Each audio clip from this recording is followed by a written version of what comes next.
ఆరాధనకి చేరువచ్చిన సహోదరి సహోదరులందరూ కూడా యేసుక్రీస్తునామములో నా హృదయపూర్వక వందనాలు తెలియజేసుకుంటున్నాను. అందరూ బాగున్నారా? ఆరోగ్యకరంగా ఉన్నారా? అయితే వాక్యం చెప్పచ్చు అనమాట. మనసులో ఏదైనా బలహీనత ఉన్నా, అంటే ఆరోగ్యం లేనప్పుడు అలాగే మనసు లేనప్పుడు బలహీనత ఉందనుకో వాక్యం మనకి ఎక్కదు. అంత ఆరోగ్యం బాగుంటేనే వాక్యం మనకు అర్థమవుతుంది అనమాట. ఏదేమైనప్పటికీ కూడా దేవుడిచ్చిన సమయాన్ని మనం ఆయన మాటలు నేర్చుకున్నట్టుకు వాటిని ధ్యానించడానికి మనం అందరం సిద్ధపడి ఉన్నాం. కాబట్టి కొన్ని నిమిషాలు దేవుని వాక్యాన్ని ధ్యానించుకుందాం, ప్రార్థన చేసుకుని వాక్య సందేశంలోకి వెళ్దాం. పరలోకమందున మా తండ్రి, మీ ఘనమైన శ్రేష్టమైన అమూల్యమైన నామానికి స్తుతులు స్తోత్రాలు చెల్లించుకుంటున్నాం. తండ్రి, గడిచిన కాలమంతట్లో మీ ఇష్టమైన కృపను భద్రపరిచి సజీవులుగా తండ్రి ఈ మీ కుమార పునరుద్ధాన దినంలో తండ్రి మమ్మల్ని అందరం కూడా సంఘంగా చేర్చి సహవాసంతో తండ్రి మిమ్మల్ని ఆత్మతోనూ స్వచ్ఛతను ఆరాధించుకున్నట్టుకు ఇచ్చిన భాగ్యాన్ని బట్టి మీ కృపను చెల్లించుకుంటున్నాం. ఇప్పుడు తండ్రి మీ మనసైన గ్రంథం నుంచి మీ ఆలోచన, మీ ప్రణాళిక మా పట్ల ఏ విధంగా ఉందో దాన్ని మేము ఆలోచించుండగా విద్యుచున్న నాకు సంయోచితమైన జ్ఞానాన్ని అనుగ్రహించండి. వినుచున్న మీ పిల్లలు వినగల చెవి గ్రహించే మనసును వారికి అనుగ్రహించి మేమందరము కూడా మీరు ఏ విధమైన ఆలోచన కలిగి ఉన్నారో ఆలోచన మేము గుర్తెరిగి జీవించడానికి సహాయం అనుగ్రహించమని మా కొరకు త్వరగా మా ప్రభువును మీ కుమారుడైన యేసుక్రీస్తు నామములో ప్రార్థన అడుగుచున్నాం తండ్రి, ఆమేన్.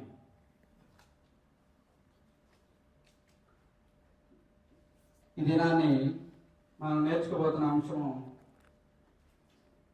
నేడు దేవుడు కట్టమన్నది ఆత్మ సంబంధమైన మందిరమా లేక భౌతిక సంబంధమైన మందిరమా?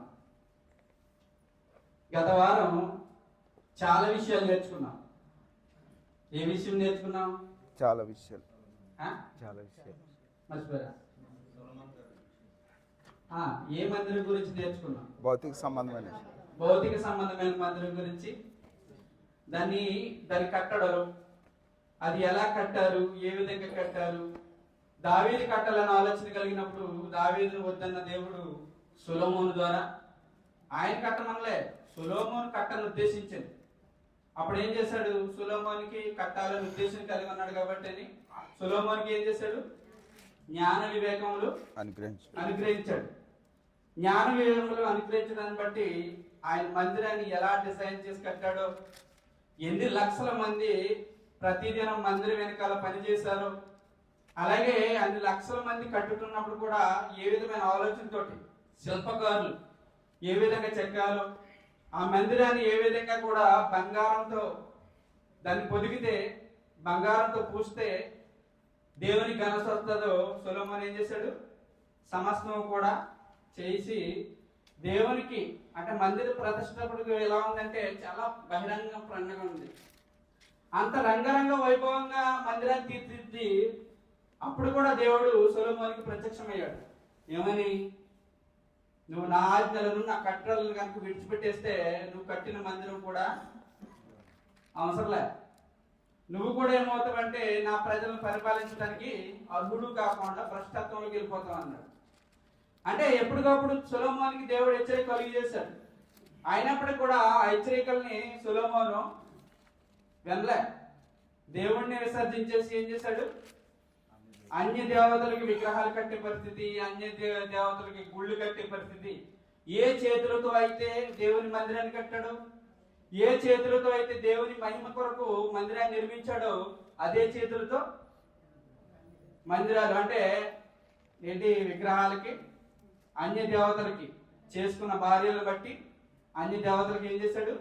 గుళ్ళు కట్టాడు, బలిపీఠాలు కట్టి అక్కడ బలి నర్పించాడు. అవన్నీ కూడా మనం నేర్చుకున్నాం. మందిరము కూలిపోయింది, అలాగే మందిరం కట్టినవాడు కూలిపోయాడు. భౌతిక సంబంధమైన మందిరం ద్వారా దేవుడు మహిమ పొందలే. మరి భౌతిక సంబంధమైన మందిరం ద్వారా మహిమ పొందలేదంటే మరి నేడు సమాజంలో కడుతున్నాయని అవేగా, అవునా కదా? మా గ్రామంలో జీడియం చాలా బాగుంటుందండి. మా గ్రామంలో పెద్దకోస్తు చాలా అంగరంగ వైభవంగా ఉంటుందండి చర్చ్ బిల్డింగ్. మా గ్రామంలో లూథరన్ చర్చ్ చాలా ఏంటి బాల్కనీలు, ఎలాగైతే సినిమా థియేటర్లు ఉంటాయి చూడు, అదే బాల్కనీలు, పైన ఒక స్టేరు, కింద ఒక స్టేరు. అంటే ఏంటంటే మందిరాల వెనకాల మనుషులు ప్రయాసపడుతున్నారు తప్ప ఏ మందిరం ద్వారా దేవుడు మహింపరచబడతాడు, ఏ మందిరంలో అయితే దేవుడు నివాసం చేస్తాడు దాని వెనుక ప్రయాస లేదు. చూద్దాం, పాఠంలోకి వెళ్దాం. అపోస్తల కార్యాలు 17వ అధ్యాయం 24వ వచనం కానించి, పేజీ నెంబర్ 120. అందరూ బైబిల్ తీయండి. ఈ రోజు నేను రెఫరెన్సెస్ కానీ అవన్నీ కూడా స్క్రీన్ మీద వేయొద్దని చెప్పాను, ఎందుకంటే నేను బైబిల్ తేటలే, చూడలేదు కూడా, అలవాటు అయిపోయింది కదా. ఐడి కార్డు లేకపోతే ఏ ఇంట్లోకి ఎంటర్ లేదు, ఏ కంపెనీలోకి ఎంటర్ లేదు. అవునా? తెలుసు కదా అందరికీ. ఐడి లేదండి మమ్మల్ని రానివ్వరు అని అంటారు. మరి బైబిల్ లేకుండా ఎలా వచ్చేస్తాం దేవుని సన్నిధికి? బైబిల్ లేకుండా ఎలా వచ్చి ఏం జానిందామని, ఏం నేర్చుకుందామని? సరే చూద్దాం. అపోస్తల కార్యాలు 17వ అధ్యాయం 24వ వచనం. జగత్తును అందరి సమస్తము నిర్మించిన దేవుడు. నేనే చదువుతానులేండి, మీరు అందరూ కన్ఫ్యూజ్ అయిపోతున్నారు. జగత్తును అందరి సమస్తమును నిర్మించిన దేవుడు అంటే ఆది అంతము సమస్తాన్ని, భూమి ఆకాశం నిర్మించిన దేవుడు. అర్థమవుతుందా? అంటే జగత్తును అంటే ఆది నుంచి ఉన్నదిని, భూమి ఆకాశాలను వాటి వేరుపరిచి సమస్తాన్ని నిర్మించాడు కదా. ఆది కాలంలో చదువుకుంటాం, అవునా కదా? ఇప్పటికీ చదువుకుంటున్నాలే. దేవుడు రోజు మంచిది అన్నాడు కదండి, మీరేంటి చెడ్డది అన్నారండి. ఆది కాలంలో గురించి చెప్తున్నారు. మనిషి మనసే చెడిపోయినప్పుడు ఏది మంచి ఏది చెడ్డ చెప్తుంది? అవునా? మనిషి మనసు బాగుండాలి, అన్నిటినీ మంచిగా భావిస్తాడు. ఇక్కడ ఏమన్నాడంటే పౌలు గారు ఏథెన్స్ పట్టణంలో ఉన్న వారికి చెప్తున్నాడు, అక్కడున్న వారికి చెప్తూ, జగత్తును అందరి సమస్తమును నిర్మించిన దేవుడు తానే ఆకాశమునకును భూమికి ప్రభువై ఉన్నందున హస్తకృతములైన ఆలయములలో నివసింపడు. ఏంటంట? హస్తకృతములైన, హస్తకృతములు అంటే ఏంటి? చేతులతో కట్టబడింది, చేయబడింది. అవునా? భూమి ఆకాశములన్నీ కూడా ఆయన పాదపీఠము, ఆకాశం ఆయన సింహాసనమైంది. సమస్తం ఆయన చేతులతో నిర్మింపబడింది, ఆయన మాటతో నిర్మింపబడింది ఇది. అలాంటప్పుడు ఇక్కడ ఏమన్నాడంటే హస్తకృతములైన ఆలయములు ఎవరు నివసింపరు? హస్తకృతములైన ఆలయములు అంటే కట్టబడుతున్న కట్టడాలన్నీ ఏంటి? ఇప్పుడు కట్టబడుతున్న కట్టడాలన్నీ ఏంటి? నివసిస్తాడానా, నివసించడానా? మీరేమో చెప్పండి. ఎందుకంటే రేపు పొద్దున మీ ప్రాంతాలకు వెళ్ళి మీరే చెప్పాలి, అక్కడ చెప్పరు ఇవి. ఎందుకంటే చర్చ్ బిల్డింగ్ కట్టడం అనేది ఆగిపోతుంది. చర్చ్ బిల్డింగ్ అనేది అంగరంగ వైభవంగా ఒకరిని టార్గెట్ చేసి కడతా ఉంటారు. ఆ గ్రామంలో ఎలా కట్టారంటే మన గ్రామంలో ఇంకా గొప్పగా కట్టాలి. దానికి మళ్ళీ లైటింగ్ ఎలా ఉంటుందంటే ఏదో మనకి సంబరాల్లో కడతారు చూడు, అలా ఉంటుంది. అంటే వస్తున్న ధనాన్ని అంతా కూడా దేనికోసం ఖర్చు పెట్టాలో ఈ రోజుని నాయకులకి తెలియలేదు, సంఘానికి తెలియలేదు. ఇక్కడ ఏమన్నాడంటే హస్తకృతములైన దేవుడు తానే ఆకాశమునకును భూమికి ప్రభు అయి ఉన్నందున హస్తకృతములైన ఆలయంలో నివసింపడు. మనం అన్నాం కదా, గుడికి వెళ్దామండి, దేవుని సన్నిధికి వెళ్దాం, ఆయన్ని ప్రార్థన చేద్దాం అంటున్నాం. మరి ఆయన అక్కడ ఉన్నాడా? దేవుని ఆలయానికి వెళ్దాం రండి, మనం అక్కడ ఆయన సేవిద్దాం అంటున్నాం, ఆయన అక్కడ ఉన్నాడా? ఈరోజు మీకు ప్రశ్న సమాధానం మీరే చెప్పాలి. వెళ్తున్నాం కదా అందరం అని, దేవుని సన్నిధికి వెళ్తాం, మనం అక్కడ ఆయన్ని దర్శించుకోవడానికి వెళ్తున్నాం, ఆయన ప్రార్థించడానికి వెళ్తున్నాం, ఆయన సేవించడానికి వెళ్తున్నాం అంటున్నాం కదా. మరి ఆయన అక్కడ లేడని చెప్తున్నాడు ఆలయంలో. మరి ఏ ఆలయంలో ఉంటాడు? భౌతిక సంబంధమైన ఆలయంలో. హస్తకృతములు అంటే చేతులతో నిర్మించిన దాంట్లో దేవుని దైవత్వం నిలవదు. దేవుడు రాడు అందులోకి. దేవుడు ఏదైతే తన స్వరూపం మందు తన పోలిక చెప్పును చేసుకున్నాడో అదే ఆలయంగా తయారవ్వాలి. అసలు ఏ ఆలయాన్ని కట్టాలో, ఏ ఆలయాన్ని కడితే దేవుడు నివాసం చేసి దేవుడు మేలులు పొందుకుని నిత్య జీవితాన్ని సంపాదించుకుంటామో ఈరోజు నాయకులకు అర్థం కాలే. ఇలా నాయకులకు అర్థం కాకపోతే సంఘాలు ఇలాగే స్థాపింపబడతాయి. ఇలాగే స్థాపింపబడితే రేపొద్దున మనకు నిత్య జీవితం లేదు. నిత్య జీవితం లేకపోతే మనం నిత్య జీవితాన్ని సంపాదించుకోకపోతే ఈ ప్రయాసం అంతా వ్యర్థం, ఈ ధనమంతా వృధా. చెప్తున్నాడా లేదా? చూడండి ఇక్కడ, హస్తకృతములైన చేతులతో చేయబడిన దేంట్లో కూడా ఆయన నివసింపడు. ఆయన అందరికీ జీవమును అంటే సమస్త మానవాళికి ఏం చేశాడు? జీవమును ఊపిరిని సమర్థను దయచేవాడు కనుక తనకు ఏదైనా కొదువు ఉన్నట్టు మనుషుల్ని అడగడు. మనుషుల్ని అడగవలసిన అవసరం లేదు ఆయనకి. ఏదైనా చేయగలుగుతాడు, దేవుడు ఏదైనా చేయగలుగుతాడు అనలేదా? ఈ మనుషులందరినీ వదిలిపెట్టి నేను రాళ్ళ వల్ల మనుషులు తయారు చేసుకుంటాను అని అనలేదా? మోషేని కూడా అన్నాడు, వీళ్ళందరూ నాశనం చేసేస్తాను, నేను మరలా జనాంగాన్ని ఇస్తాను, నీకు నో ప్రాబ్లం అన్నాడు. అనడం లేదా? అంటే ఇక్కడ ఏమన్నాడంటే, చూద్దాం, అందరికి నీ జీవమును ఊపిరిని సమస్తమును దయచేవాడు కనుక తనకు ఏదైనా కొదువై ఉన్నట్టు మనుషుల చేతులతో సేవింపబడివాడు కాడు. ఎవరు? దేవుడు. మరేంటి, మనం ఎప్పుడు కూడా దూహం వేసేస్తా ఉంటాం, మనం వెళ్ళిపోయి ఏదో చేసేస్తా ఉంటాం కదా. మళ్ళీ ఏమంటాం, కుడి చేతి ఇచ్చింది ఎడం చేతికి తెలియకూడదు. ఈ చేతిలో అనే ఆలోచన ఏంటో, ఏ ఉద్దేశంతో భక్తులు చెప్పారో కూడా మనకి తెలీదు. ఏ ఉద్దేశంతో చెప్తున్నారు, ఆ మాటల యొక్క భావం ఏంటో కూడా మనకు తెలియని పరిస్థితి. దేవుడు ఒకవేళ మందిరంలో నివాసం చేసేవాడైతే, దేవుడు ఒకవేళ మన మనుషుల చేతులతో సేవింపబడేవాడైతే, ఇదంతా కూడా మనం ఇక్కడ రావాల్సిన అవసరం లేదు. ఉందా? చెప్పండి. ఎక్కడ కూర్చున్నా అంటారు కదా, ఎక్కడ కూర్చున్నా ఏదో అవుతుంది.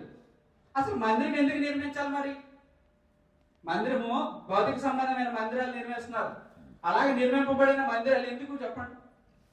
కూడుకోవటం. వాతావరణం గురించి, అంటే ఒక ఎండమి కానీ, ఒక వేడిమి కానీ, ఒక చలి కానీ లేకుండా సహవాసంగా కూడుకొనడం కోసం. అవునా? సహవాసంగా సంఘం అంతా ఏం చేయాలంటే సహవాసంగా కూడుకోవడం కోసమే మందిరం. అదే మందిరాన్ని ఏం చేయాలంటే మనం కూడుకోవడం కోసం నిర్మించుకోవాలి తప్ప, దాన్ని ఏం చేస్తున్నారంటే వస్తున్న ధనాన్ని అంతా దానికి పెడుతున్నారు. చర్చి పిల్లలు చూడండి, ఏదేదో ప్రాంతాల్లో చూస్తూ ఉంటే చాలా దారుణంగా ఉంటాయి. మరి అలా నిర్మింపబడిన వాటిలో దేవుడు నివసింపడంట, అసలు చేతులతో సేవింపబడేవాడు కానే కాదంట. మరి ఏ మందిరంలో నివాసం చేస్తాడు? ఏ మందిరంలో దేవుడు నివాసం చేస్తే దేవుని ద్వారా ఘనత పొందుతాడు, దేవుని కోసం మనం బ్రతకగలుగుతాం? చెప్పండి. దేవుని కోసం మనం బ్రతకగలగాలంటే ఏ మందిరం కట్టాలి? మనుషులు కట్టే మందిరం దేవునికి ఇష్టమా? మనుషుల్నే మందిరం కట్టి మలచాలా? ఆలోచించండి. ఈరోజు మన పాఠం అదే. దేవుని మందిరం, ఆత్మ సంబంధమైన మందిరం ఎలా కట్టాలి? సంఘానికి అర్థం కాకపోతే, సంఘ నాయకులకు అర్థం కాకపోతే మందిరాలు, ఏ మందిరాలు కట్టాలో ఏ మందిరం కట్టకూడదో ఆలోచించరు అనమాట. అసలు ఆత్మ సంబంధమైన మందిరం ఎలా ప్రారంభపడింది? అపోస్తులు ఏం చేస్తారు దానికోసం? అపోస్తుల యొక్క బాధ, అపోస్తుల యొక్క ప్రయాస ఎలాగా? వారు భూమి మీద ప్రయాసపడినప్పుడు ఎంత ప్రయాసపడి ఆ మందిరాన్ని కట్టారనేది మనం చూద్దాం. అపోస్తులుగా కొరింథీయులకు రాసిన పత్రిక, అపోస్తులైన పౌలు కొరింథీయులకు రాసిన పత్రిక, మొదటి పత్రిక 6వ అధ్యాయం అండి, 3వ అధ్యాయము 10వ వచనం కాడికి వెళ్దాం. దేవుడు, నేను చదువుతాను. ఇక్కడ పౌలు గారు అంటే, పౌలు గారు అంటే ఎవరు? అపోస్తులు అంటే దేవుని ద్వారా, క్రీస్తు ద్వారా ఏర్పరచబడిన వాడు, పంపబడిన వాడు. అంటే ఆ మందిరాన్ని ఎలా నిర్మించాలో ఆయన తెలియజేస్తున్నాడు. ఆత్మ సంబంధమైన మందిరాన్ని ఎలా నిర్మించాలి? ఆత్మ సంబంధమైన మందిరం నిర్మిస్తే అందులో ఎవరు నివాసం చేస్తారు? తద్వారా దేవుడు ఎలా మహిమ పొందుతాడు? ఆ మందిరం కోసం మీరు అందరూ ప్రయాసపడుతున్నారు లేదని ప్రశ్న వేస్తున్నాడు. అలాగే ఆ మందిరం మీద మీరు ఎలా కట్టేస్తున్నారో కూడా ఆలోచించుకోండి అంటున్నాడు. చూద్దాం 10వ వచనం కానించి. దేవుడు నాకు అనుగ్రహించిన కృప చొప్పున. ఎవరు చదువుతున్న సందర్భం ఎవరున్నారో తెలియాలి. ఎవరు? పౌలు గారు.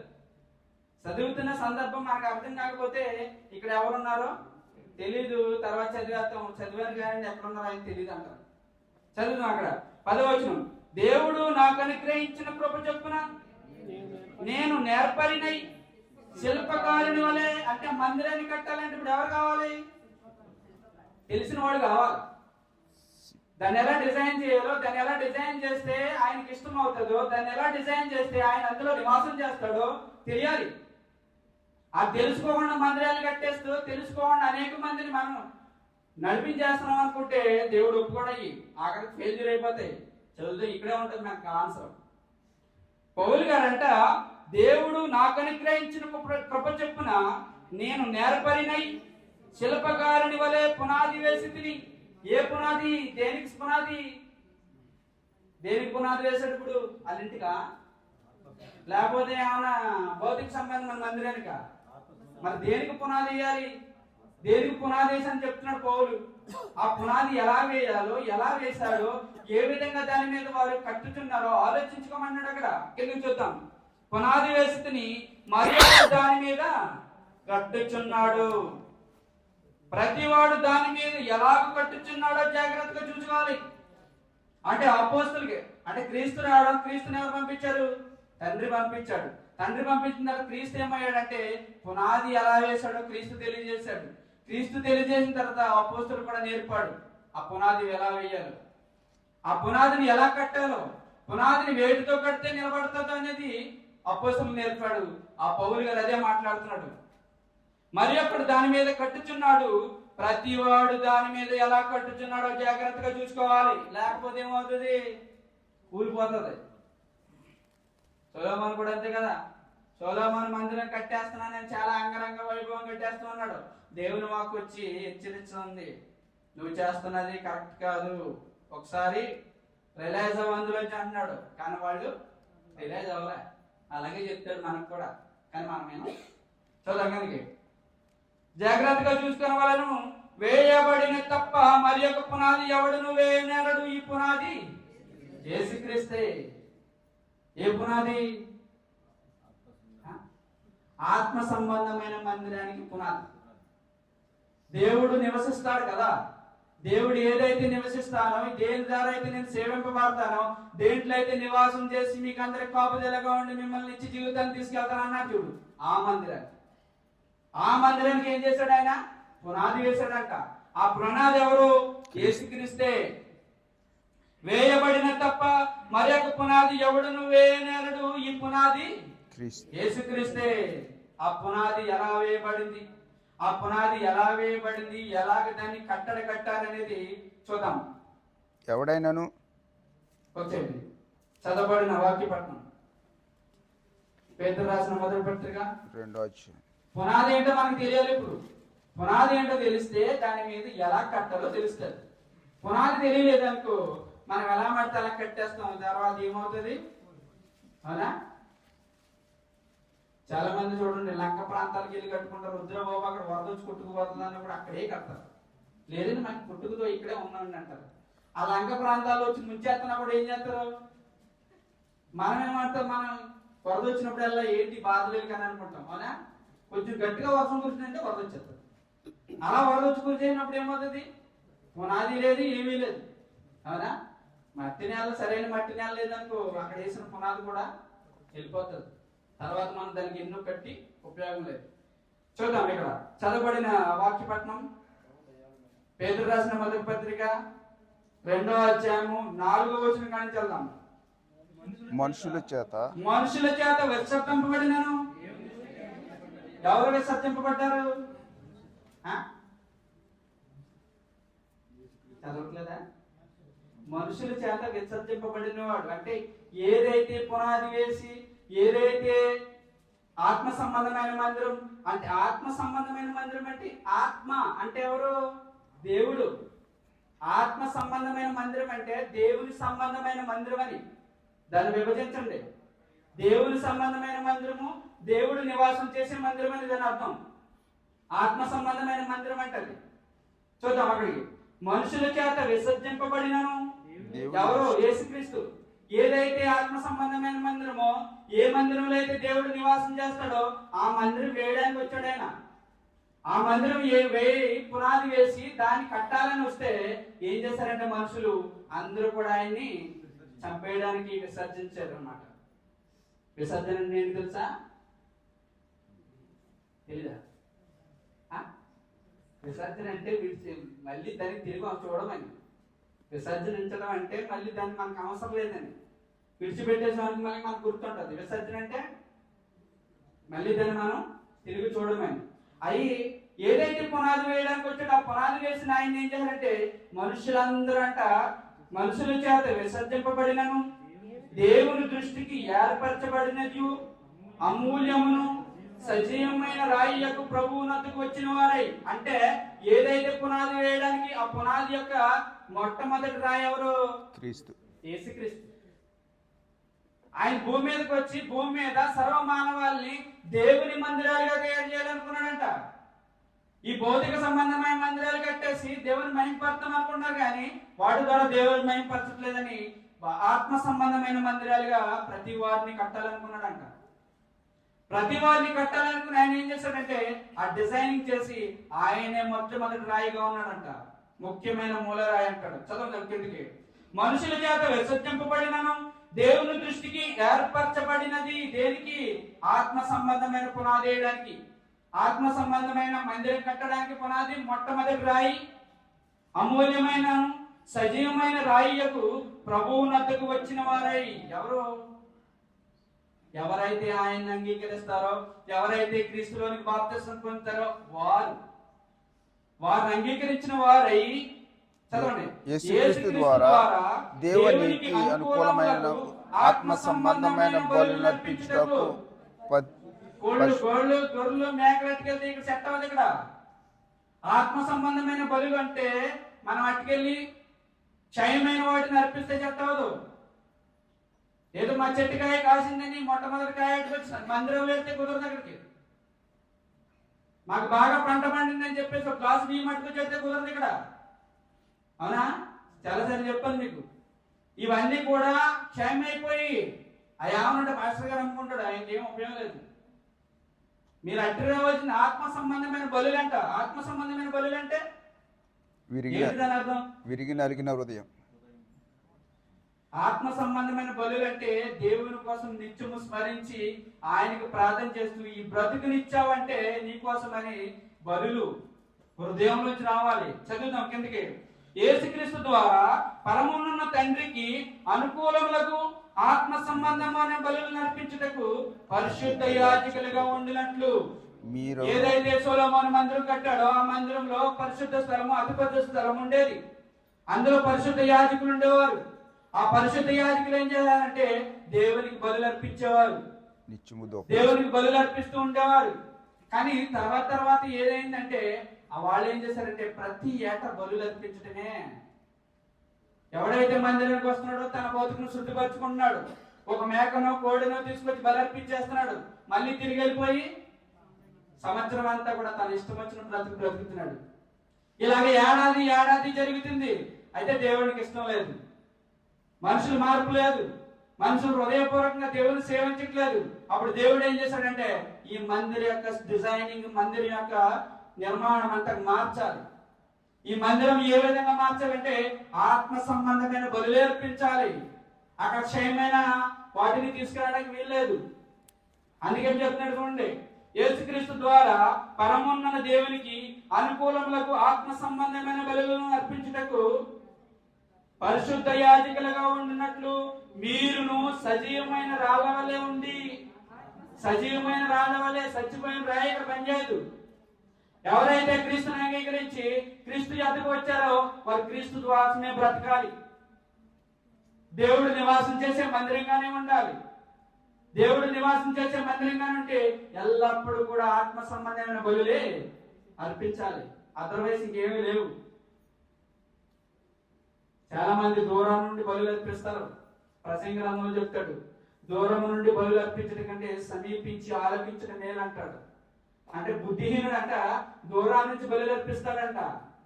కానీ మేలు కోరేవాడు ఏం చేస్తాడు? సమీపించి.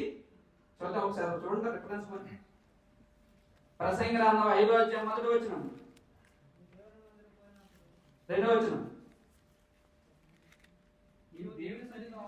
నీవు దేవుని సన్నిధిని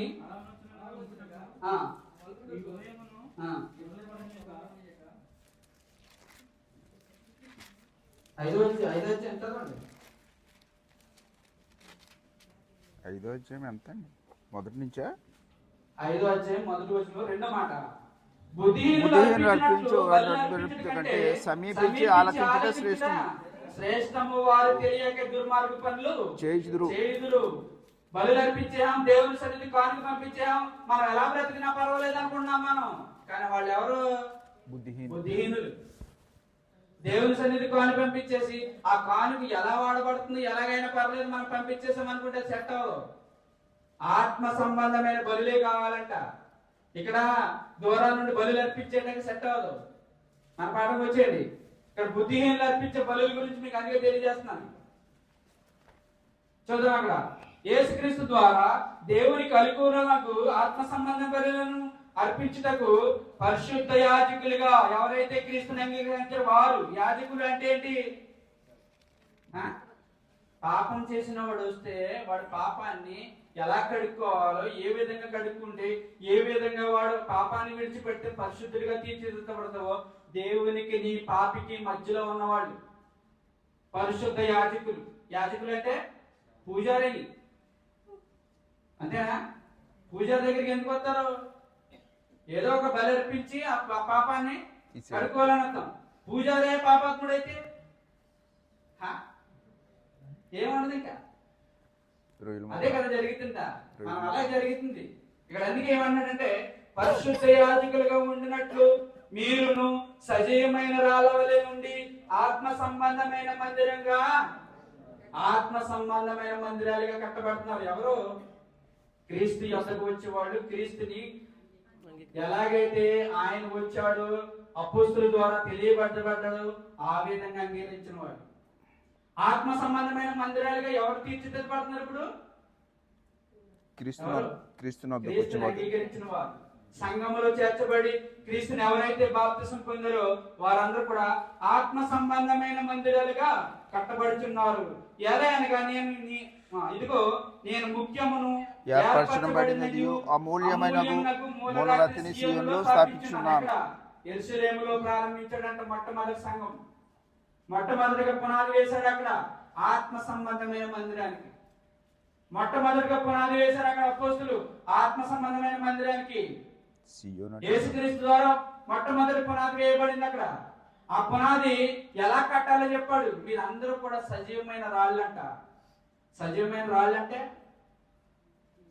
చచ్చిపోయినోడు దగ్గరికి వెళ్ళి ఆయన చేయగలుగుతాడా? బతుకున్నోడే చేయగలుగుతాడు. అవునా? చనిపోయినోడు ఉన్నాడు అనుకో, ఆయన ఎవరికి పాతి పెట్టాలి? ఎవరు తీసుకెళ్లి బర్యాల కార్యక్రమం చేపట్టాలి? బతుకున్నోడేనా? అంటే క్రీస్తుని వద్దకు వచ్చిన వాళ్ళు అందరూ ఎవరు? బ్రతికున్నవాళ్ళు, సజీవమైన రాళ్ళు. ఎవరైతే సజీవుడిగా ఉండి సజీవమైన రాడిగా ఆత్మ సంబంధమైన మందిరాన్ని కట్టాడో అదే రీతిగా ఆయన వద్దకు వచ్చే వాళ్ళందరూ కూడా సజీవమైన రాళ్ళు. ఈ సజీవమైన రాళ్ళందరూ కూడా ఇక్కడికి వచ్చి చచ్చిపోతకూడదు. మనమందరం కూడా అనేక మందిని సజీవమైన రాళ్ళుగా తయారు చేయాలి. చాలాసార్లు చెప్పుకుంటూ వచ్చాను. మనుషులు పట్టే జాలలు ఏంటి, మనుషులు పట్టే ఎలా పట్టాలో కూడా ఎన్నో మెసేజ్లు చెప్పాను మీకు. అవునే కదా? అంటే క్రీస్తు యొద్దకు వచ్చేవాడు ఏమవుతాడంటే చనిపోయిన రాయి అయితే సజీవమైన రాయిగా మార్చబడతాడు. సజీవమైన రాళ్ళ వల్లే ఉండి ఏం చేస్తానంటే ఆత్మ సంబంధమైన మందిరంగా మీరు కట్టబడుచున్నారు. క్రీస్తు యొద్దకు ఎవరైతే వస్తారో వారిలోనే దేవుడు నివాసం చేస్తాడు. దేవుని ఆత్మ వారిలోనే నివాసం చేస్తుంది. దేవుని ఆత్మ వాళ్ళ నివాసం చేసి వాళ్ళందరూ కూడా ఆత్మ సంబంధమైన మందిరంగా కట్టబడుచున్నారు. వారు ఎలా కట్టబడుతున్నారో చెప్తున్నాడు. ఏలయనగా ఇదిగో నేను ముఖ్యమును ఏర్పరచబడినది మూలరాతిని సీయోనులో స్థాపించున్నాను. ఆయన విశ్వాసం నుంచి వాడు మాత్రము సిగ్గుపడాడు. మరి సిగ్గెందుకు మనకి? ఎవరినన్నా దేవుని సన్నిధికి రమ్మని చెప్పడానికి సిగ్గేది? సిగ్గుపడుతున్నారు లేదా? ఏమనుకుంటారు ఏంటండి? వాళ్ళ గుడికి వాళ్ళు వెళ్తారండి, మన గుడికి మనం వెళ్ళాలి. అంతే కదా? మనం ఏమై ఉన్నామో, మనం ఏ రాయి అయి ఉన్నామో, చచ్చిపోయిన రాయా బతుకున్న రాయ కూడా మనకు తెలియలే. సంవత్సరాలు గడిచిపోతుంది, సంఘంలో సంవత్సరాలు గడిచిపోతుంది, దేవుని మన విశ్వాసం అనుకుంటున్నాం. కానీ మనం సజీవమైన రాయి అయి ఉంటే ఎంతో మందిని నడిపిస్తాం. ఎన్నో చనిపోయిన రాళ్ళని బ్రతికిస్తాం. ఎంతో మందిని ఎప్పటికి బ్రతికించి అనేకమైన సజీవమైన మందిరాలుగా కట్టాలి. సంఘానికి అర్థం కాలేదండి. విశ్వాసానికి ఏం అర్థం అవుతుంది? ఇప్పుడు మనుషులు కట్టే మందిరంలో దేవుడు ఉంటాడా? మనుషుల్ని మందిరంగా కట్టాలో తెలియలే. ఇలా తెలియలేనప్పుడు ఎలా కడతారు? ఏ విధంగా కడతారు? దేవుడు ఉంటాడు అందులో? చెప్పండి, మీకే ప్రశ్న. మీ ఊర్లో ఏ గ్రామాలు అవుతున్నా ఆ గ్రామాలకు వెళ్ళి చెప్పండి. ఇందులో దేవుడు నివాసం చేయడు. ఇక్కడికి వచ్చే వాళ్ళందరూ కూడా దేవుడు నివాసం చేసే మందిరాలుగా మారాలి. దేవుడు నివాసం చేయాలంటే మనం అందరం కూడా ఆయన మందిరాలుగా మారాలని చెప్పాలి. అర్థమవుతుందా? అపోస్తులు 12 మందే. ప్రపంచం అంతా వెళ్ళిపోయింది వాక్యం. ఎలా వెళ్ళిపోయింది? వాళ్ళు ఉన్నది ఉన్నట్టుగా చెప్పారు. ఏ ప్రాంతంకి వెళ్ళినా ఏదో కలిసి వస్తుందని చూసుకోవాలి. అలా అని చూసుకుంటే ప్రారంభంలో 3000 మంది బోర్డు ఇచ్చేస్తారు. ఇంకెక్కడికి వెళ్ళక్కర్లేదు. అవునా? సంఘం 3000 మందితో ప్రారంభమైంది కదా. ఆ 3000 మంది కూడా కొద్దిగా కృతజ్ఞత కానికి ఇచ్చిన బోర్డు డబ్బాలకి ఇంకెక్కడికి వెళ్ళాలి? ఏమైనా గ్రామాలు దాటాలా, ఓడలు దాటాలా? చెప్పండి, ముగించుకుందాం, అయిపోతుంది టైము. చదువు కిందకి. ఆయన అందు విశ్వాసం ఉంచేవాడు ఏ మాత్రం సిగ్గుపడకుండా అనేక మంది సజీవమైన రాళ్ల వల్ల తయారు చేసి ఆత్మ సంబంధమైన మందిరాలుగా చేస్తాడు. ఆత్మ సంబంధమైన మందిరాలుగా చేస్తాడు అని మాట లేఖనమందు రాయబడి ఉన్నది. విశ్వసించుచున్న మీకు ఆయన అమూల్యమైన వాడును. విశ్వసింపని వారైతే ఇల్లు కట్టువారు. వారికి ఎవరు? ఇప్పుడు ఆయనే మెయిన్. ఆయన ద్వారా మనం కట్టబడ్డాం. ఆయన ద్వారానే మనం మందిరంగా కట్టబడ్డాం. క్రీస్తు ద్వారానే మనం మందిరంగా కట్టబడ్డాం. క్రీస్తు ద్వారానే మనం ఆత్మ సంబంధమైన బలులు అర్పించడానికి మనం ఇలా ఏర్పరచబడ్డాం. అలాంటప్పుడు మనమే సచ్చిన వారై ఉంటే ఎవరిని మందిరంగా చేయగలుగుతాం? సంఘాలు చచ్చిపోయిన సంఘాలు అయిపోయేప్పుడు మందిరాలుగా కడతలేదు. మనకి జనం వస్తే సరిపోతే, వచ్చే కానుకలు వస్తే సరిపోతే.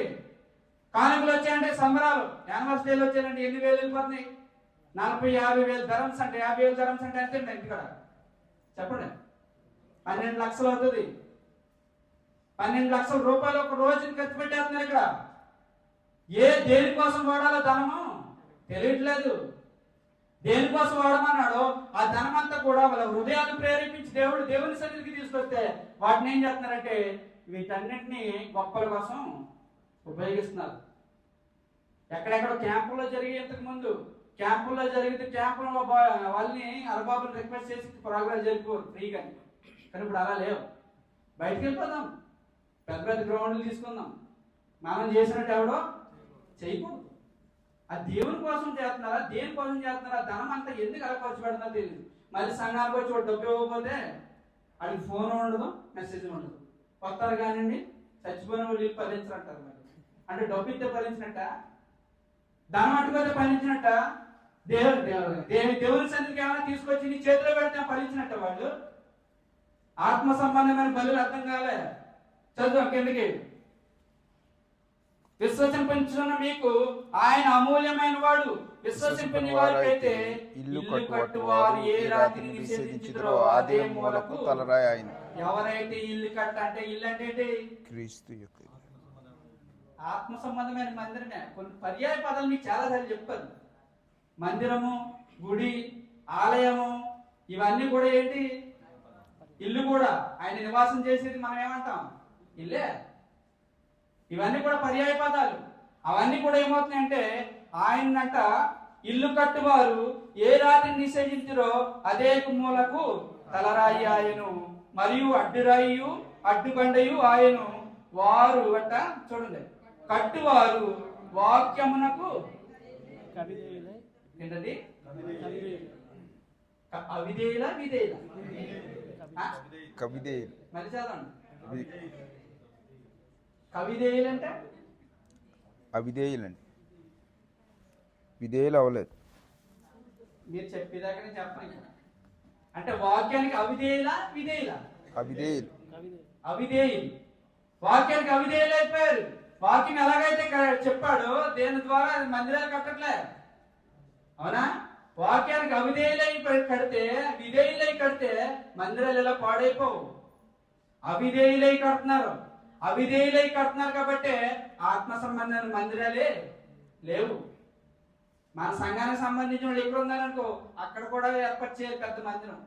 అమ్మ మీరు ఏదో రోజు ఇంటికి వస్తారు కదా, వస్తున్నప్పటికి మీ మందిరం ఎలా ఉండాలంటే అలా డిజైన్ చేస్తున్నాం ఇక్కడ, కాబట్టి మీరు పంపండి. అలాగే అనేక మందికి తెలిసేయండి మన మందిరం కట్టుకుంటున్నాం ఇంటికాడ. ఎప్పటికైనా మీరును మీ పిల్లలందరూ కూడా ఇందులో దేవుణ్ణి ఆరాధించుకోవాలి. కాబట్టి ఏం చేయాలి? అంగరంగ వైభవంగా చేసేయాలి. చదువుదాం అక్కడే. కట్టువారు వాక్యములకు అవిధేయులై త్రొట్టిలుచున్నారు, దానికి వారు నియమింపబడిరి.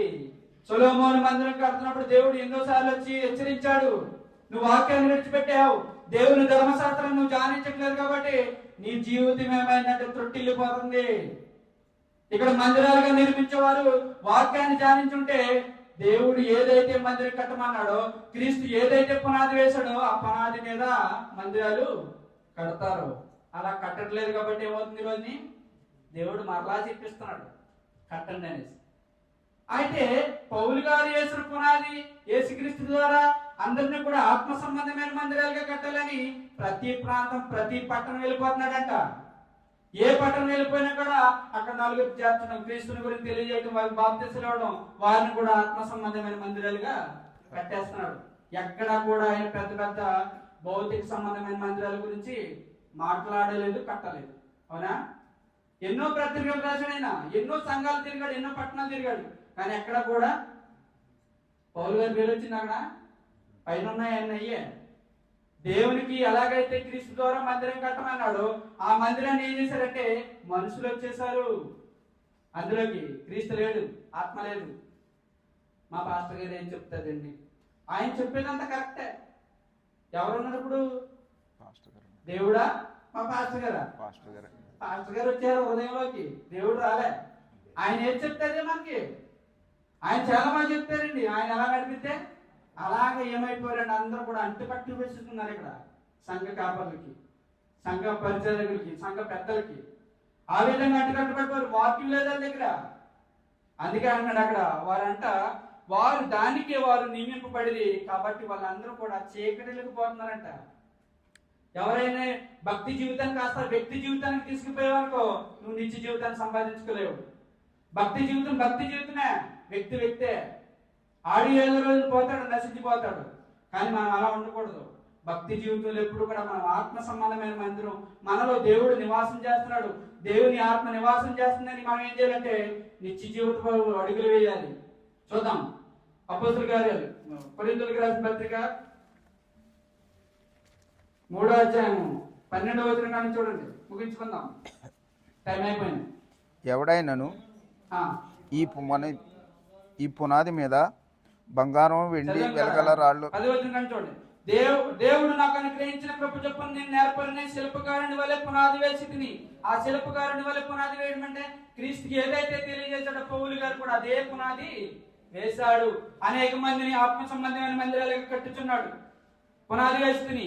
మరి అప్పుడు దాని మీద కట్టుచున్నాడు. ఎవరో? పౌలు గారు, అపోస్తలులందరూ కూడా వేసిన పునాదుల మీద ఏం చేస్తున్నారు? ఇప్పుడు అనేక మందిని కడుతున్నారంట. ఆ కట్టడం కూడా ఎలా కడుతున్నారో చెప్తున్నాడు. కిందకి చూద్దాం. కిందకి వేయబడిన తప్ప మరి ఒక పునాది ఎవడును వేసిన పునాదిలో తయారు చేయబడిన మందిరంలో ఎవరు ఉండాలి? ఇప్పుడు దేవుడే ఉండాలి. పాస్టర్ గారు పెద్దలు కాదు, పాస్టర్ గారు అసలే కాదు. అవునా? వీళ్ళందరూ కూడా మందిరంలోకి రాకూడదు. ఏ మందిరం? హృదయం అనే మందిరం. ఈ మందిరం కాదు నేను మాట్లాడేది. ఒకవేళ నువ్వు ఆత్మ సంబంధమైన మందిరంగా తయారు చేయబడిన వాడు అయితే నీ హృదయంలో దేవుడు, దేవుని ఆత్మే ఉంటారు.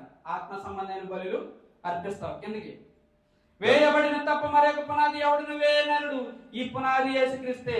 ఎవడైనా నువ్వు ఈ పునాది మీద బంగారం, వెండి, వెలగల రాళ్ళు, కర్ర, గడ్డి, కొయ్య, కాలు మొదలైన వాటితో కట్టిన ఎడల వాని పని కనబడును. ఆ దినమున దాన్ని తేటపరచబడును, అది అగ్ని చేత బయలుపరచబడును. సంఘాల్లో అన్ని కూడా సంఘం ప్రారంభపడి అనేక మందికి మా బాప్తిసాలు ఇచ్చుకుంటూ వెళ్ళిపోతున్నారు కదా. ఇవంతా ఎప్పుడంటే రిజల్ట్ అంచె దినంలో. ఏదైతే క్రీస్తు రాకడ జరుగుతుందో, ఏదైతే మన పోకడ జరుగుతుందో ఆ రోజునే మనకు జడ్జిమెంట్. నీ పునాది ఎవరికి కట్టావు? నీ మందిరాన్ని ఎవరికి తీర్చిదిద్దావు? నీ మందిరంలో ఎవరు నివాసం చేస్తున్నారు? పాస్టర్ గారా, పాస్టర్ గారా, లేకపోతే దేవుడా? ఈ మందిరం ఎలా కట్టుకున్నావు? వాక్యంతో కట్టుకున్నావా? ఎవరైనా బాధలు ఉంటే వచ్చి అమ్మ బాప్తిసం పొంది నీ బాధలన్నీ పోతాయని కట్టుకున్నావా? ఎలా కట్టేస్తున్నారు చూడండి. అక్కడ వాక్యానికి అవిధేయులే కట్టేస్తున్నారండి కిందకి. ఎవడైనా నువ్వు ఈ పునాది మీద వేయబడిన పునాది క్రీస్తు, ఆత్మ సంబంధమైన మందిరం అది. ఎవడైనా నీ పునాది మీద బంగారం, వెండి, వెలగల రాళ్ళు, కర్రగడ్డి, కొయ్య మొదలైన వాటితో కట్టిన వారి పని కనబడును. ఆ దినమున దాన్ని తేటపరచబడును, అది అగ్ని చేత తేటపరచబడును, బయలుపరచబడును. మరియు వాని పని ఎట్టితో దానిని అగ్నియే పరీక్షించును. ఇప్పుడు బంగారం, వెండి ఇవన్నీ కూడా ఏంటి దాని అర్థాలు చెప్పండి? ఏంటి దాని అర్థాలు? పోనీ అవన్నీ పాత నిబంధన కాలంలో ఉపకరణాలుగా వాడాడు అట్లా. పోనీ ప్రజెంట్ చూద్దాం. ఈ సంఘానికి వస్తే ప్రతి ఆదివారం ప్రభువాలు ఉంటుందండి. మా సంఘానికి వస్తే నెలకు ఒకసారి అండి. ఏంటంట? నెలకు ఒకసారి. అదొక సంఘం. మళ్ళీ సంవత్సరానికి ఇచ్చే సంఘం ఒకటి ఉంటుంది ప్రభువుల గారికి. ఏంటి అపోస్తులు ఏం చెప్పారు? ప్రతి ఆదివారం కూడుకుని రొట్టె వెచ్చమన్నారా, వాడు నెలకోసారి వెచ్చమన్నారా? అంటే దాని మీద కట్టేస్తున్నాం కానీ ఎలా కడుతున్నామో తెలీదు. ఈ పర్యాయ పదాలని అంతే. బాప్తిసం, క్రీస్తు వెళ్ళే నీటిలో మునిగి తిరిగి మరలా ఆయన కొట్టుకొస్తుంది. పరిశుద్ధాత్మ ఏం చేయాడు? ఆయన యొద్దకు వచ్చాడు. కానీ మనమైతే చెంబుతోటి చిలకరి. ఆయనే అంతటి వాడే, మనకు రక్షణ ఇచ్చిన వాడే నీటిలోకి వెళ్ళి మునిగితే మనం ఏం చేస్తున్నాం? ఇదొక సంఘం. మళ్ళీ జెండా నిలబెడతారట. జెండా కింద నుంచి వెళ్ళిపోతుంటే అది కూడా బాప్తిసమేనంట. అదొక సంఘం. అంటే మనమందరం కూడా వాక్యానికి విధేయులై కడతాం అనుకున్నారు, కానీ వాక్యానికి అవిధేయులుగా కడతాం మనం ఆలోచించట్లేదంట. ఆలోచిస్తున్నారా? ఒకడేమో పాట పాడొచ్చు అంటాడు, మ్యూజికల్ కావాలంటాడు. ఒకడేమో మ్యూజికల్ లేకుండా పాడితే ఎలాగండి? ఏం పాడతానండి? ఏం రిధం ఉంటుంది అంటాడు. అంటే నువ్వు హృదయంతో పాడుతున్నావా, నువ్వు ఏమన్నా దేంతో కల్పించుకుని పాడుతున్నావా? ఇదొక సంఘం. ఇక్కడ అదే చెప్తున్నాడు పౌలు. మీరు కట్టుచున్నారు కానీ వాక్యానికి విధేయులై కడుతున్నారా, అవిధేయులై కడుతున్నారా? వాక్యాన్ని పరిశీలించండి. మందిరాన్ని కడుతున్నామంటే ఆ మందిరం ఎలా కడుతున్నాం? బాప్తిసాలు ఇచ్చేస్తున్నామంటే ఆ బాప్తిసం ఎవరి కోసం ఇస్తాం, ఎవరిని మందిరంగా తయారు చేస్తామో చెప్తున్నాడు పౌలు గారు. కిందకి చదవండి. కానీ 14 వచ్చిన పునాది మీద ఒకడు కట్టిన పని పరీక్షించును. ఎప్పటికి తెలుస్తుంది అంటే ఇది నెలకోసారి ఇచ్చిన, సంవత్సరానికి ఒకసారి ఇచ్చిన, నీ ఇష్టం వచ్చినట్టు బాప్తిసాలు ఇచ్చేసి, లేకపోతే నీ ఇష్టం వచ్చి వాళ్ళు బాధల్లో ఉన్నారు కాబట్టి తీసుకొచ్చి ముంచేయాలంటే చట్టం ఇక్కడ. ఇవన్నీ కూడా రిజల్ట్ ఎప్పుడంట? అగ్ని పరీక్షిస్తుందంట. నువ్వు కాదు, నీకు నడిచిపోతుంది. ఇక్కడ నడిచిపోతుంది కాబట్టి అంత కూడా సంఘం ఏమైందంటే పెద్ద పెద్ద రెవరెన్స్ వచ్చి నీకేం చేస్తారు? ఫాలోవర్స్ ఎక్కువైపోయారు కాబట్టి నీకు అర్థం కావట్లే. చదువుదాం కిందకి. పునాది మీద ఒకడు కట్టిన పని నిలిచిన ఎలా నిలుస్తుంది? ఒకడు పునాది మీద కట్టాడంటే, యేసుక్రీస్తు అనే బండ మీద ఆయన్ని కట్టారంటే, ఆత్మ సంబంధమైనగా ఒక మనిషిని కట్టాడంటే ఎలా కట్టాలి? ఆ పని నిలవాలంట. నిలవాలంటే వాక్యానికి అవిధేయులై కట్టాలి. వాక్యం తెలిసి కట్టాలి. వాక్యం తెలియకపోతే ఒకటి మందిరంగా మనం కట్టలేము. చూద్దాం కిందకి. ఒకడు కట్టిన పని నిలిచిన ఎడల వాడు జీతం పుచ్చుకొనును. ఏం జీతం అండి? మా పాస్టర్ గారు సంఘం మీద ఆధారపడి బతుకుతున్నారండి కాబట్టి నెల నెల ఆయనకి సంఘం ద్వారా జీతం ఇవ్వాలి. మా పాస్టర్ గారు మా మీద ఆధారపడుతున్నారు. కేవలం ఆయన ఫుల్ టైం పాస్టర్ కాబట్టి ఆయనకి ఏమి ఇవ్వాలి? జీతం ఇవ్వాలి. వాళ్ళ కుటుంబాన్ని చూసుకోవాలి, వాళ్ళ పిల్లలు చదివించాలి, వాళ్ళకి సంబంధించినవన్నీ కూడా మనం ఏం చేయాలి? ఇవ్వాలి కదా. అంతే కదా. ఇక్కడ అదే చెప్తున్నాడా లేదా? అప్పుడే మిమ్మల్ని మందిరాలుగా కట్టారంటే, మందిరానికి తీసుకొచ్చారంటే ఎందుకని తెలుసా? నా పప్పాలు గడిపించుకోవడానికి. అంతే తప్ప దైవం దగ్గరికి తీసుకెళ్దామని, దేవుని మందిరాలుగా మిమ్మల్ని మార్చాలని ఆలోచన ఉండదు వాళ్ళకి. ఎందుకంటే మీరు ఇచ్చేది కావాలిగా. నేను ఫుల్ టైం పాస్టర్గా ఉండిపోయానంటే ఏం చేయాలి? ఇప్పుడు మీ మీద బతకాలి కదా. నా అవసరం ఏముందని. ఏ బిజినెస్ చేసినోడు కొనుక్కోలేకపోతున్నాడు కారు. సంవత్సరాలు పడుతున్నాడు కారు కొనుక్కోవాలంటే, అది కూడా ఈఎంఐ ఇన్స్టాల్మెంట్ కడితేని. కానీ సంఘ కాబట్టి ఏం చేస్తున్నాడు? సంవత్సరం తిరగకముందే కారు కొనేస్తున్నాడు. BMW తిరుగుతున్నారు, కోట్లు. యానివర్సరీ డే జరిగిందంటే రంగులు. ఎందుకు దేవుడు వస్తాడు అక్కడికి? దేవుడు నివాసం చేస్తాడా? మనుషులు కట్టే మందిరం కాదు, మనుషుల్ని మందిరం కట్టాలి. అది వాక్యానికి విధేయులై కట్టాలి. చదువు కిందకి. పునాది మీద ఒకడు కట్టిన పని నిలిచిన వాడు జీతం పుచ్చుకుంటాడు. ఏంటంటే నిత్య జీవితం. జీతం ఇక్కడ ఏమి ఉండదు. నువ్వు అడుక్కు తిన్నా పర్వాలేదు, కానీ నువ్వు బ్రతుకు, నువ్వు అనేక మందిని బ్రతికించు. నిత్య జీవితం వస్తుంది. ఇది శాంపుల్ అండి జీవితం. ఇక్కడ ఏం కూడగట్టుకోవడం లేదు, ఏమి దాచుకోవడం లేదు. ఎక్కడ విడిచిపెట్టి వెళ్ళిపోతావు, ఏ విధంగా వెళ్ళిపోతావు కూడా తెలీదు. సునామీలు వస్తుంటే మనుషులు శవాలు ఎలా తేలిపోతున్నాయో కూడా ఆశ్చర్యపోతున్నాం. అవునా కదా? వాళ్ళందరూ కూడా మనకలా బ్రతికిన వాళ్ళే. మనం ఎలా అయితే బ్రతుకుతున్నామో, మనం ఎలా అయితే గొప్పలు వెనకాల పోతున్నామో, వాళ్ళు కూడా అలా బ్రతికిన వాళ్ళే. కానీ ప్రకృతి ఏం చేస్తుందంటే మనుషుల్ని తీసేస్తుంది. దేవునికి బ్రతకడం వాళ్ళు వద్దానికి చదువు కిందకి. ఒకడు కట్టిన పని నేర్చినట్టు వాడు జీతం పుచ్చుకుంటాడు, ఒకరి పని కాల్చివేయబడిన వాడు నష్టం కలుగును. కాల్చివేయబడతాం అంటే ఎప్పుడు? సంఘం అంతా ఎప్పుడు కాల్చివేయబడుతుంది తెలుసా? క్రీస్తు రెండవ రాకడలో కానీ మనం అందరం పోయిన తర్వాత కానీ. అప్పుడు వరకు బాగానే ఉంటాం. అప్పుడు వరకు యానివర్సరీ డేలు కానీ, ప్రోగ్రాలు కానీ, క్రిస్మస్లు కానీ, న్యూ ఇయర్లు కానీ అన్ని జరిగిపోతాయి. కానీ ఆఖరి గంట ఒకడు పని అంట సరిగ్గా వాక్యంతో కట్టకపోతే అదంట కాల్చివేయబడుతుందంట. చూద్దాం. కాల్చివేయబడును, ఒకరిని కాల్చివేయబడిన ఎడల వాని నష్టం కలుగును. నష్టము సంవత్సరాల తరబడి జనాన్ని పోగేసింది, ఆఖరికి నష్టం వచ్చేసిపట్టక నష్టం కలుగును. అతడు తొడమట్టుకు రక్షించబడింది కానీ అగ్నిలో నుండి తప్పించుకున్నట్టు రక్షించబడింది. అర్థమవుతుందా? అంటే ఒక మందిరంగా మనిషిని కట్టాలి అంటే వాక్యం తెలుసుకోవాలి. ముందు వాక్యపు లోతులు తెలుసుకోవాలి. క్రీస్తు ఏమన్నాడు, క్రీస్తు ద్వారా అపోస్తులు ఏమన్నాడు, అపోస్తులు కూడా ఎలాంటి మందిరాలు కట్టారు, అది భౌతిక సంబంధమైన మందిరమా, ఆత్మ సంబంధమైన మందిరమా, ఆ మందిరం ఎలా ఉండాలి, ఆత్మ సంబంధమైన బలులు అర్పించాలంటే ఎలా ఉండాలి, ఆ మందిరం ఎలా ఉండాలి, ఏ విధంగా కడితే అది నిలుస్తుంది, ఏ విధంగా కడితే అది తొట్టిల్లిపోదని ఆలోచించాలి. సంఘ కాపరి చాలా భయపడాలి. ముందు ఎవరికైనా బాప్తిస్మం ఇస్తున్నామంటే వాళ్ళు ఎలా ఉన్నారు, వాళ్ళ జీవితాలు, వాళ్ళు దేవుని కోసం బ్రతకగలుగుతారా లేదా, వాళ్ళు బ్రతికించాలా లేదా ఆలోచించాలి. బ్రతికిన వారందరూ కూడా ఏం చేయాలి? ఇప్పుడు మనం అందరం ఎవరు? క్రీస్తు పనివారు, సజీవమైన రాళ్ళు. సజీవమైన రాళ్ళుగా ఉన్నవాళ్ళు ఏం చేయాలండి? అనేక మందిని సజీవమైన రాళ్ళుగా, మందిరాలుగా తయారు చేయాలి. తయారు చేయాలంటాను, వాక్యం చదవండి అంటాను, కానీ ఎవరు బైబిల్ తీయట్లే. తిన్నారా ఇంటికాడ? దేవుడు ఈ రోజు అంతా శ్యామ ఇవ్వాలి కాబట్టి బైబిల్ చెప్తాం. అదే సాయంత్రం వచ్చి చెప్తామా? మనం వండుకు తినడానికి, ఇంటికాడ మాట్లాడుకున్నాను, ఆ యూట్యూబ్లో అవి చూడటానికి సరిపోతుంది మనకి, ఇంకేం చూడడం కదా. సరే చూద్దాం కిందకి. ఒకరి పని కాల్చివేయబడిన వాడికి నష్టం కలిగిన అతడు తొడమట్టుకు రక్షించబడిన కానీ అగ్నిలో నుండి రక్షించబడినట్టు రక్షించబడను. కాబట్టి 16వ వచనం చూడండి.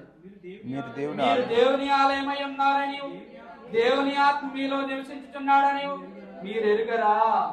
ప్రశ్నించాడు. మళ్ళీ మొట్టమొదటిగా పై వచనాలన్నీ చెప్పుకొస్తున్నాడు.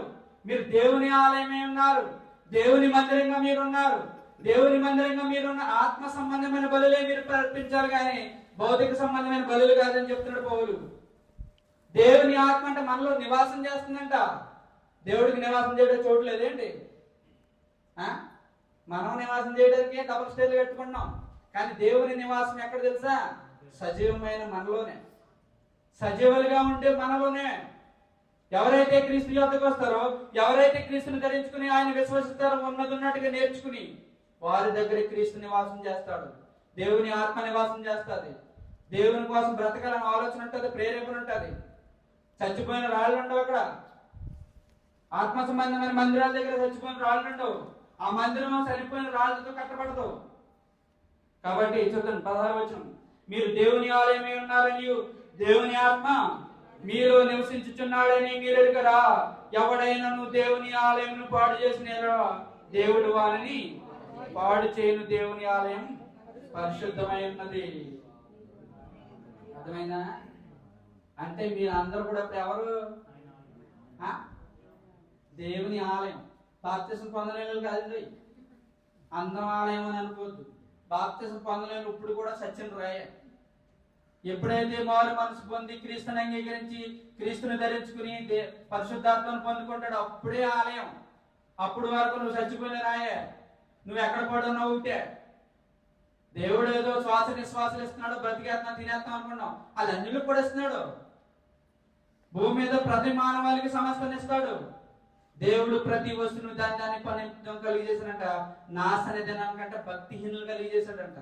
ఆ భక్తిహీనుల జాబితాలు నువ్వు నేను ఉన్నామని చూసుకోండి, కొట్టుకుపోతాం అంతే, ఏముండదు. ఇప్పుడు ఏం చేయాలి? ఇప్పుడు మనం అందరం దేనికోసం ప్రయాసపడాలి చెప్పండి, మర్చిపోరండి. నేడు కట్టమన్నది ఏ మందిరం? భౌతిక సంబంధమైన మందిరమా, ఆత్మ సంబంధమైన? మరి భౌతిక సంబంధమైన మందిరానికి ఏమైనా ఫండ్స్ అడిగితే ఇస్తారు ఇప్పుడు? చెప్పండి. ఆత్మ సంబంధమైన మందిరం కట్టుకోండి. ముందు ఆత్మ సంబంధమైన మందిరం కోసం ఆలోచించండి. ఆత్మ నివసించాలి మనలో. ఆత్మ మనలో నివసించుకోండి. మీరు ఎంతకాలం బ్రతికినా ఉపయోగం లేదు. ఆత్మ సంబంధమైన బలులు అంటే దేవుని కోసం నిత్యము విరిగి నలిగిన మనసుతో నువ్వేం చేయాలంటే దేవుని సేవించాలి. అలా సేవించే సజీవమైన రాడిగా నువ్వు ఉండాలి. అనేక మందిని సజీవమైన రాళ్ళుగా తయారు చేయాలి. అందుకే అక్కడ అంటున్నాడు, మీరు ఆత్మ దేవుని ఆలయం అన్నారు. ఎవడైనా దేవుని ఆలయం పాడు చేసిన దేవుని ఆలయం ఏంటి? ఇప్పుడు మనమే. హృదయం. దేవుని ఆలయం ఏంటి? హృదయం. ఆయన నివాసం చేసేది ఇక్కడ. మన హృదయాన్ని పాడు చేసుకున్నాం అనుకో, లేనిపోని చెత్త తట్టుకొచ్చి యూట్యూబ్లు, సినిమాలు, లేదా ఆమె ఎలాగ అంది, వాడు ఇలాగ అన్నాడు అనేసి ఎవరెవరి గురించి ఆలోచించి ఆఖరి నీ జీవితాలు పాడు చేసుకుంటే ఏమవుతావు? నిన్ను కూడా పాడు చేస్తాడని. చూడండి, ఎవడైనా నువ్వు దేవుని ఆలయం పాడు చేసిన ఎడలా దేవుడు వానిని పాడు చేయను. అంటే దేవుని ఆలయంగా ఉన్నవాడిని పక్కోడు పాడు చేసిన వాడు పాడైపోతాడు. దేవుని ఆలయంగా ఉన్నవాడు తనను తాను పాడు చేసుకున్నా వాడు పాడైపోతాడు. చాలా జాగ్రత్తగా ఉండండి. చాలా జాగ్రత్తగా ఉండాలి. చూద్దాం. ఆలయం పాడు చేసిన వాడు దేవుని పాడు చేస్తాడు. దేవుని ఆలయం పరిశుద్ధమై ఉన్నది కనుక మీరు ఆలయమై ఉన్నారు. ఇప్పుడు మనం అందరం దేనికోసం ప్రయాసపడాలి? ఇప్పుడు ఆత్మ సంబంధమైన ఆలయం అంటే ఆత్మ సంబంధమైన మందిరం. గుడి గోడలలో లేడు దేవుడు, గుండె గుడిలో ఉన్నాడు చూడని పాట పాడుకునే వాళ్ళు కదా. మనకు బాగా వేసి తెల్లారు లేచేటప్పటికి మైక్ ఆడుతూ ఉంటుంది మన ఇంటికాడ. ఎవరో వచ్చేవారు కాదు. మళ్ళీ ఆ మైక్ ఎందుకు వేయాలి? అందరు లేచి తొందరగా చెత్తపడి వస్తారని. మరి అలాంటి సిగ్నల్ ఏంటి? ఇప్పుడు ఇంటికాడ మైకాలు ఎందుకు వేస్తారు గుడి మీద? ఒకవేళ ఒక వారం మైక్ వేయలేదు అనుకో, ఏంటి ఆదివారం చర్చ లేదా ఏంటి అంటారు లేదా? అంటే నీకు మైక్ సౌండ్ వినపడాలి. నీకు మైక్ సౌండ్ వినపడితే అక్కడ పాటలు పాడితే ఏమైందంటే ఈరోజు ఆదివారం ఆరాధన ఉన్నట్టు. లేకపోతే అది మన భక్తి. గుడి మీద మైకలు వేసేసి పొద్దులే అక్కడ పక్కన ఉన్న అంజులు ఏమనుకుంటారు, ఓరు బాబు పొద్దులే ఆదివారం వచ్చిందంటే సారీ. ఏ ఊరు ఏ రోడ్డు వెళ్ళినా కూడా ఈ మైకులతోటి చచ్చిపోతూ ఉంటాం. కానీ ఈ ఉపయోగం లేదు. మనిషిని ఎప్పుడప్పుడు ఎలర్ట్ చేస్తూ ఉంటే ఎప్పుడు ఫలిస్తారు చెప్పు? ప్రతి సంవత్సరం బలులు అర్పిస్తూ ఉండి వారి పాపాలు వాళ్ళు చేస్తూ ఉంటే దేవుడు ఒప్పుకోలే. నిన్నే మందిరంగా తయారు చేసేస్తుందని దేవుడు ఏం చేశాడంటే వారిని మందిరంగా చేసేసాడు. ఆ మందిరం ద్వారానే దేవుడు నివాసం చేసి బలులు కోరుకుంటున్నాడు. అందరికి అర్థమైపోయిందా? అర్థమైందా? ఏమని? ఆత్మ సంబంధమైన మందిరాలు ఇక్కడ ఉండాలి. చచ్చిపోయిన మందిరాలు, చచ్చిపోయిన రాళ్ళు దేవునికి పనిచేయవు. ఆత్మ సంబంధమైన మందిరాలుగా ఉన్న వాళ్ళు ఏం చేయాలి? ఇప్పుడు అనేక మందిని మందిరాలుగా తయారు చేయాలి. దేవుడు నివాసం చేసి అర్థమైందా?